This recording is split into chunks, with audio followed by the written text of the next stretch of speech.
Danny Panzella is going to just pop in for 10 minutes or so right now, and then we'll go to your phone calls. He, of course, months ago went out with his baby in a baby stroller to protest the Fed, and they called out 50-something cops and had security alerts in New York over it. Later came out in New York Daily News and other publications.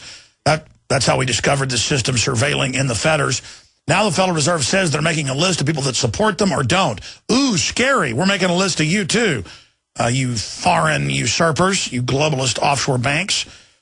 And now he's gone out and interviewed Dylan Ratigan on YouTube, gotten a bunch of attention, been on Judge Andrew Napolitano's show. He's getting a lot of attention. And last night, we're still trying to get a hold of Luke Rudkowski. Luke got the big Occupy Wall Street group, thousands of the 10,000 that were marching, to break off and go towards the private Federal Reserve. It looks like a giant fortress there. And they arrested him and slammed him around, brutalized him, and hauled him off. We're trying to get a hold of him right now. I don't know what's going on with Luke, but we'll try to get him on either today or on the nightly news this evening. Rob Jacobson is there in New York. I need to call him during the break and find out if they know what's going on with Luke. I've been trying to get a hold of him again since last night. So that's all coming up. Okay, let's go to Danny Panzella. Danny, on the TV show, I want to get you on the TV show, and Rob Dew's getting a package together that shows you on Napolitano's show on Fox, shows you getting attention all over with the Dylan Ratigan interview. Here you are months ago with your baby down there in a stroller by yourself. Then you come on this show. We call for a demonstration the next day. Hundreds show up. And now here you are with millions seeing what you have to say. You're another testament of what taking action can do. Yeah, absolutely. You know, thank you for your support. And I want to thank everybody else for all their support and for continuing to spread the message. But, you know, it's not about me. Xander was a good little gimmick that kind of got attention. But, you know, obviously the Federal Reserve is really what we want to draw attention to. And, you know, I've been spending since day one down at Occupy Wall Street. I've been down there and I've been talking to people about the free market. And it's like you said earlier, you really broke it down. These are not bad people. When you cut through all the rhetoric, really what they want is the same thing that we all want, which is freedom and equality. And they just have an idea of how to get there that doesn't work. So what I've been down there doing is just talking to them about the free market. And then they say, oh, well, we have a free market, and that's what caused all these problems. And then I can explain to them, well, no, we have a centrally planned economy that is run by a private Federal Reserve Bank that's owned by private corporations. So that really speaks to them.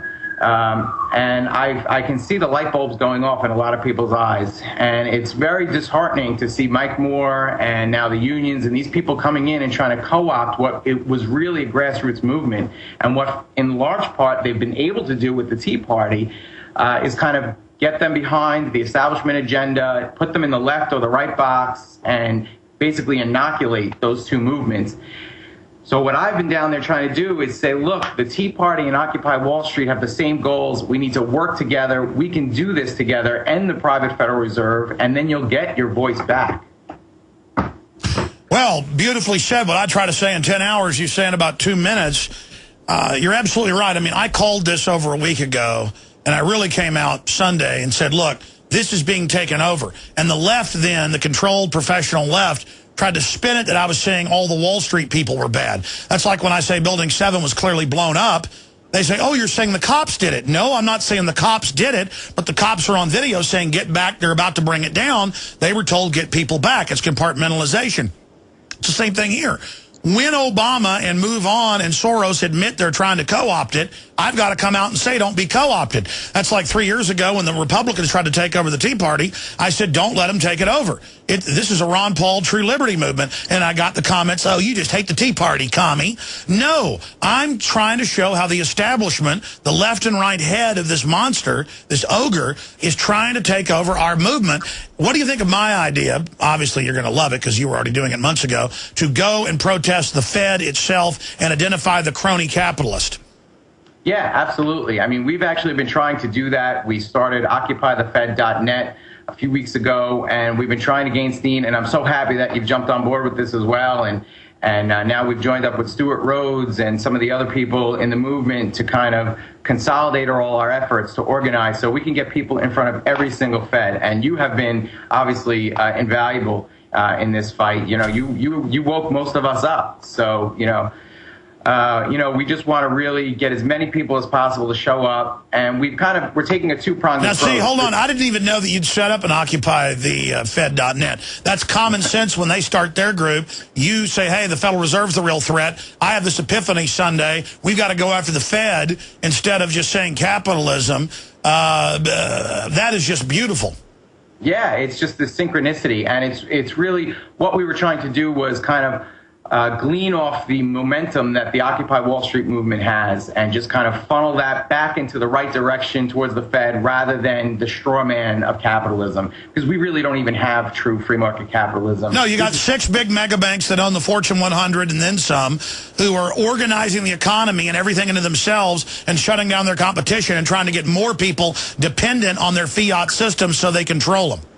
That's right, absolutely. And when you break that down for people, you'll see the light bulb go off in their head. So I want to encourage people. I'm getting a lot of criticism from Tea Party type people and right wing type people saying, "Oh, why are you going down there with all those, socialists and communists?" And I said, "Well, we've got to convert them to be our allies." Stay there, exactly. The reason I've tried to get Michael Moore on this show, David Rothschild on this show, Dennis Kucinich on this show, Roseanne Barr yesterday. I mean, look at Jesse Ventura. I've really been talking to him privately for years. Look how far he's come since I first met him 6 years ago. We'll be right back. Stay with us. Danny Panzella, who I didn't even know they'd started an Occupied Fed thing weeks before I did. It was just common sense that, wow, look at this. They're saying capitalism's the problem. We don't have capitalism. We have a government where they say, okay, everybody else's power plant has to basically shut down but General Electric. And we're going to double or triple your power prices. How's that sound? That's freedom. If you didn't give money to Obama, we're going to shut down your General Motors dealership. How's that sound? Or if you're not part of the Carlyle Group, we're not going to give you defense contracts. I mean, or if you're American small business, you can't get government contracts, even though it's the law you're supposed to. I mean, it's just a bunch of insiders raping us 7 ways to Sunday. It's incredible. Danny, in closing, that's the same thing I've gone through. The left attacks me, saying, you're not fully embracing the end of capitalism. You're a right-wing fascist. You must worship everyone at the Occupy Wall Street worldwide. And then I get like conservative people going, you commie having Roseanne Barr on, boy. What is your problem? And the point is, you heard Roseanne Barr. I've been listening to you a few years now. Now, I'm Second Amendment. I'm starting to get it. The point is, just hating these people isn't ever going to fix it. Now, if you're an operative who's cold-bloodedly manipulating, like George Soros, yeah, I get it. I would not try to be friends with George Soros. He knows exactly what he's doing. But a Roseanne Barr, you've got to reach out to her. You're not going to get anywhere with her calling her a moron. You've got to try to reach out to her. And I'm not saying Ventura was ever stupid, but when I first met him 6 years ago, and I gave him 9/11 films, he goes, I know, my son already gave me these, Alex, I just don't know. And then a year later, it's like, I'll come down to Austin. I'm ready to come on your show. It's an inside job. And then now look where he is. See, it's that process. I mean, if I'd have said, Ventura, I don't totally agree with you on these things. You're an operative. Most people aren't operatives. They're ignorant. So yes, I would just ignore people getting mad at you. What's wrong with you going down to the hippies and people and saying, hey, it's the Federal Reserve? You're doing what the lazy mainline conservatives should be doing. They want to sit there and listen to Rush Limbaugh, who supported, and Glenn Beck, who supported the banker bailouts and who support new VAT taxes like O'Reilly, and suck their thumbs and judge everybody that's actually in the field. Well, you make a good point. And what I tell people is Jesus hung out with sinners. I hang out with socialists. So I want to be an influence. And, they always make the point, the Tea Party, oh, well, that's funded by George Soros. I said, but Fox News is funded by the Sharia-loving Saudi royals and Rupert Murdoch, who gives all that money that you spend on Fox News products. He gives that to Planned Parenthood and the Clintons and other liberal causes. So if you want to talk about funding, let's talk about funding. The bottom line is we have to reach out to these people and convert them into free market, freedom-loving people. Well, you're right. Oh, that's another thing. Years ago, it was taken out of context when I was showing that Fox News, if you added all the Saudis together, was now almost Saudi majority-owned, that a bunch of bunch of other major outfits in Hollywood were. Obviously, you know, it's Jews, Italians, and others are, you know, dominant in the actual production, but Saudi Arabia, incredibly corrupt, more and more is buying up our media. The actual shares, they don't run it. They own large portions of it is a more accurate statement. And I'm not getting into a fight with Arabs or something. The point is Saudi Arabia, Fox News loves to bash Muslims all day. Well, no wonder they do, because right under their nose, it's basically a Saudi Arabian outfit. Mm-hmm. Yeah, exactly. And that's the argument that I try to use with conservatives that say, oh, I don't want to get involved. And look, that's exactly why George Soros and the unions and Mike Moore jump on this thing, because they want to push the right away. It's like a reverse psychology operation.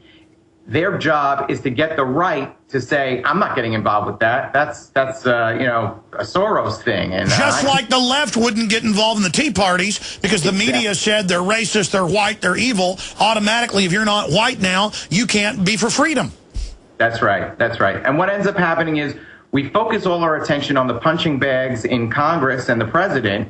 And those are replaceable because the banks and the CEOs of the banks and the shareholders of those banks are constant. They never change. We can replace a Barack Obama with the next puppet, but unless it's someone like Ron Paul, who's real grassroots, who has been you know, loyal to the Constitution for his whole career, someone who has that kind of record, you're going to get more of the same, and those banks are just going to buy off the next person, and it's going to be the same thing over and over again. Hey, Danny, we have set you up for the nightly news tonight, right? Yes, sir. Okay, good. I want to come back to 2 or 3 minutes with you on another, you know, quick subject, but I want to say something about Fox News when we come back as well on the other side. So stay with us. Then I'll get into some economic news, this banking news with Bank of America. I'll give you the rest of the story. And then we'll go to your phone calls for those that are patiently holding right now. We're going to go to your calls as well after this break. PrisonPlanet.tv, Infowars.com. All right, I apologize to our guest, but I held him over. Danny Panzella up there fighting the Fed. What happened to Luke Rudkowski last night? Do you know? Well, I'm guessing that he's probably resting from his ordeal last night. As far as I know, he didn't actually get arrested. He was manhandled a little bit, but he was okay. Last time I spoke to the group, which was probably around 11 o'clock or so. So I'm guessing he's probably resting because I'm sure he ran right home to edit a video to get it out. So, all right, well, Luke is now IMing us right now. Speak of we've been trying to get a hold of him. I heard he was taken off, but I guess sometimes they just stick you in the police car for a while. Yeah, sometimes. Listen, I just want to give a quick shout out to Houston Free Thinkers. They're going to be down there with you tomorrow at the Fed, and they've been instrumental in helping getting this OccupyTheFed.net set up. I just want to encourage everybody, if you're within the sound of my voice, come out, join one of these Fed protests wherever you are. If you can't get to a Fed or a Fed office, you know, set up a protest in front of one of the major banks, the shareholders of the Fed, and email us at OccupyTheFed.net, and we'll put that protest up on the website so that, you know, other people in your area can find it. And let's just all work together and redirect and take advantage of this momentum that Occupy Wall Street has created and redirect it towards the real enemy, the private banking cartel, the Federal Reserve Bank. And sure, a caveat on my whole Fox News rant. I like Judge Napolitano. I like Lou Dobbs. And, of course, they've been both told not to come on my show now. And I've been up there in New York and had Glenn Beck block me from going on Napolitano's show before he left. But, again, I didn't care. It was like no big deal whenever I was told, oh, well, you were set up, but now you're not. I mean, my whole rant is we have our own media. And so they have to act like we need them and that we're lacking when we're not. I mean, you know, my operation has got all the junk in the trunk, 10 times what they got. You see what I'm saying? Yeah, absolutely. We are the media. We are the real media. And we're going to continue to do what we do. And no one can stop us. Like Ron Paul says, you can't stop an idea whose time has come. Yep, Victor Hugo. Thank you so much, brother. We look forward to talking to you soon. All right, take care. Oh, by the way, are you guys going to go to the Fed tomorrow on the Occupy the Fed Day? Yes, we are going to be there tomorrow. What we're planning to do is have a contingent of people there every day until the culmination, the big event on November 22nd, which is the traditional End the Fed Day. All right. Thank you so much, brother. We'll talk to you tonight on InfoWars Nightly News. Okay, there goes our guest coming up, George Norrie. That was Danny Panzella.